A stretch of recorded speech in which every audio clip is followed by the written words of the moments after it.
Join me as I tackle the challenge of correcting the 10 most common English speaking mistakes and see if I can improve my skills along the way. When it comes to speaking English, making mistakes is an inevitable part of the learning process. But the good news is that by being aware of the most common mistakes, you can take steps to avoid them and improve your speaking skills significantly. One of the biggest challenges that English learners face is speaking fluently and confidently. It's easy to get caught up in worrying about grammar and vocabulary, but what about the little mistakes that can make a big difference in how we're perceived by native speakers? From pronunciation to intonation, there are many aspects of speaking that can be intimidating, especially if you're not used to speaking in front of others. Many learners struggle with finding the right words to express themselves, which can lead to awkward pauses and a lack of confidence in their speaking abilities.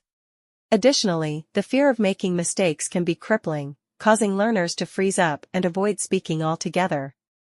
And to make matters worse, there's the added pressure of cultural differences and nuances that can be difficult to navigate, especially for non-native speakers. So, what are the 10 most common English-speaking mistakes that learners make, and how can we avoid them?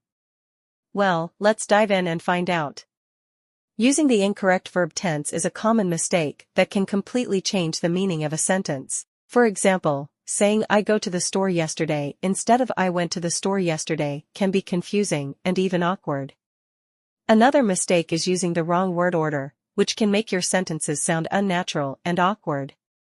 For instance, saying "me and my friend went to the movies" instead of "my friend and I went to the movies." And then there's the issue of pronunciation, which can be a major obstacle for many learners. For example, saying "I'm gonna go to the store" instead of "I'm going to go to the store." One of the most critical mistakes that learners make is not using contractions in spoken English, which can make them sound unnatural and even robotic.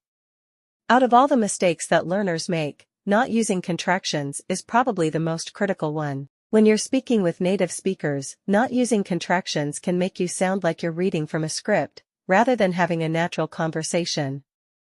This is because native speakers use contractions all the time in informal conversations, so it's essential to get into the habit of using them too. By using contractions, you'll sound more natural and confident in your speaking, which can make a huge difference in how you're perceived by others. And the good news is that it's not that hard to get into the habit of using contractions, it just takes a bit of practice and awareness. So, there you have it, the 10 most common English-speaking mistakes that learners make, and how to avoid them. By being aware of these mistakes, you can take steps to improve your speaking skills and sound more confident and natural in your conversations. Thanks for watching, and I'd love to hear from you in the comments. What are some common speaking mistakes that you've struggled with in the past, and how did you overcome them? Don't forget to check out my other videos for more tips and advice on improving your English speaking.